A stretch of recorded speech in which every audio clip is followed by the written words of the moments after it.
So all set. এবার আমরা বলতে পারি যে অপেক্ষার অবসান ঘটলো।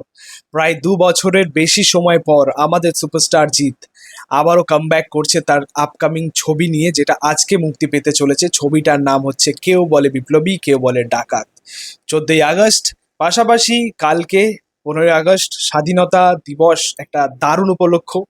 তো সেই উপলক্ষে আজকে ছবিটা মুক্তি পাচ্ছে।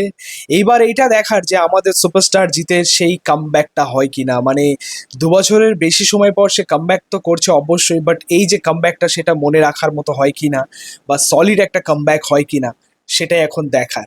দেখো, আমরা প্রত্যেকেই এই ছবিটা নিয়ে খুবই এক্সাইটেড, মানে বিশেষ করে জিৎ ফ্যান্সরা খুব এক্সাইটেড। সুপারস্টার জিৎ প্রায় ২ বছরের বেশি সময় পর কামব্যাক করছে বলে, বা তিনি সিনেমা হলে সিনেমা নিয়ে আসছেন বলে সিনেমা হলগুলোতে ভিড় করতে হবে এমন কোনো কথা নেই। এই ছবিটা আমরা কেন দেখব, এই ছবির মধ্যে কি কি এমন বিষয়বস্তু রয়েছে যেগুলো আমাদের দেখার মতো বা দেখাটা উচিত, আমরা সেই বিষয়টা নিয়ে কথা বলবো। বলতে পারো যে একটা ছোট্ট প্রিভিউ করব। অবশ্যই আজকে ছবিটা দেখতে যাব। আমার দুপুরের শো রয়েছে ৩:১৫। সকালের শো কাছাকাছি সিনেমা হলে পাইনি, সেই কারণে সকালের শো দেখা হয়নি বা হবে না। আমি অ্যাকচুয়ালি দুপুরের শো এর টিকিটই কেটেছি ৩:১৫, সেটা আমাদের শেয়ারফুলি উদয়নে। তারপরে রিভিউটা অবশ্যই আসবে এবং পাবলিক রিয়াকশনও খুব সম্মত করব আমি, যদি সেরকম দর্শক হয় অবশ্যই সেটা সেরকম পাবলিক রিয়াকশন করব। বাট দেখি, চেষ্টায় আছি যে একটা পাবলিক রিয়াকশন করব। তা যাই হোক, যেটা মেন বিষয় যে ছবিটা আমরা কেন দেখব। দেখো, একটা কথা বলি, আমাদের সুপারস্টার জিতের কেরিয়ারে কেউ বলে বিপ্লবী, কেউ বলে ডাকাতের মতো ছবি কিন্তু এর আগে আমরা দেখিনি। ঠিক আছে, এটা তিনি নিজেও স্বীকার করেছেন এবং আমরাও স্বীকার করছি, আমরাও জানি সেটা, যে জিদ্দা প্রথমবার এমন একটা গল্প নিয়ে কাজ করছেন, বা প্রথমবার কারোর বায়োপিক নিয়ে কাজ করছেন, বা প্রথমবার এরকম একটা চরিত্র নিয়ে কাজ করছেন, একজন ফ্রিডম ফাইটার বলতে পারো, একজন বিপ্লবীর চরিত্র নিয়ে কাজ করছেন। আর একটা সব থেকে বড় কথা, এটা তার কেরিয়ার একটা এক্সপেরিমেন্টাল কাজও বলতে পারো। এবং যেখানে এই ছবির মধ্যে তার প্রায় ৯টার থেকে বেশি লুক রয়েছে, ৩টে প্রধান চরিত্র রয়েছে, 3টে প্রধান ভূমিকা রয়েছে। যেখানে বলতে পারো একটা যুবককালের ভূমিকা, একটা হচ্ছে মাঝারি বয়স, এবং আরেকটা হচ্ছে যেটা একদম বয়স্ককালের একটা ভূমিকা রয়েছে। এই 3টে হচ্ছে প্রধান।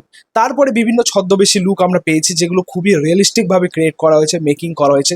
সোমনাথ কুণ্ডু খুব ভালো কাজ করেছেন, প্রত্যেকটা লুক এই মধ্যে রিভিল করে দেওয়া হয়েছে এবং প্রত্যেকটা লুকই প্রশংসা কুড়িয়েছে।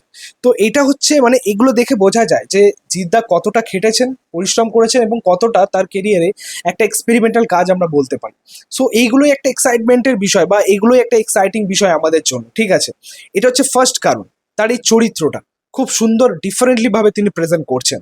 তার পাশাপাশি এই যে গল্পটা খুব, মানে গুরুত্বপূর্ণ, খুবই দামি একটা গল্প। বিপ্লবী অনন্ত সিংহের গল্প, একটা আনসাং হিরো, পাশাপাশি একটা আনসাং স্টোরিও বলতে পারো। এখনকার অধিকাংশ দর্শক, অধিকাংশ মানুষ, নিউ জেনারেশন এনার সম্বন্ধে জানে না। আমি অনেস্টলি বলছি, এর আগে মানে এই ছবিটার আগে অনন্ত সিংহের নাম হয়তো ১-২ বার শুনেছি, এত ডিটেলসে জানতাম না। এই যে ছবিটা আসছে, কৌতূহলটা কিন্তু আরো বেড়ে গেল। আমার মতো অনেক মানুষ, অনেক দর্শক রয়েছেন যারা তার সম্বন্ধে বেশি কিছু জানেন না। তো এই ছবিটা তাদের জন্য। এই ছবিটা আমরা কেন দেখবো, কেন দেখা উচিত, এই মানুষটার জন্য। এই মানুষটার জন্য, বা এই মানুষটা আমাদের বাংলার জন্য, আমাদের স্বাধীনতার জন্য, ভারতবর্ষের স্বাধীনতার জন্য তিনি কি করেছেন, তার কি গল্প রয়েছে, সেটা আমরা দেখব। তো এটা খুবই ডিফারেন্ট একটা বিষয়, খুবই আলাদা একটা বিষয়। এবং সব থেকে বড় কথা হচ্ছে যে এটা আমাদেরকে একটা অজানা তথ্য, যেটা আমাদেরকে কি বলবো প্রোভাইড করা হচ্ছে মানুষের জন্য, দর্শকদের জন্য। আমাদের ভারতবর্ষের অনেক এরকম ফ্রিডম ফাইটাররা রয়েছেন, যাদের গল্প আমরা শুনেছি, যাদের গল্প আমরা দেখেছি, কিন্তু এমন কিছু নামও রয়েছে যাদের গল্প আমরা সেইভাবে জানি না। তার মধ্যে হচ্ছে অনন্ত সিংহ একজন। তো অবশ্যই যখন এত সুন্দর একটা, মানে কি বলবো, সুযোগ আমাদের সামনে আসছে তার সম্বন্ধে একটু বেশি কিছু জানার জন্য, তো কেন আমরা পিছিয়ে থাকবো।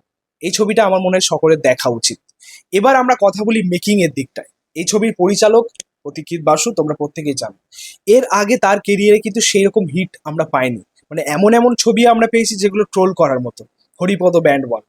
কিন্তু আমি মনে করি যে এই ছবির মাধ্যমে তার একটা কামব্যাক হবে। কারণ এখনো পর্যন্ত টিজার ট্রেলার লেভেলে যা লুক অ্যান্ড ফিল, যা প্রশংসা, যা রিভিউজ, যা কমেন্টস আমরা চারিদিক থেকে পেয়েছি, সকলেই কিন্তু এই ছবিটা নিয়ে এক্সাইটেড। তারও একটা বলতে পারো একটা চ্যালেঞ্জ তার জন্য, কারণ সে এর আগে সেরকম বড় হিট পায়নি।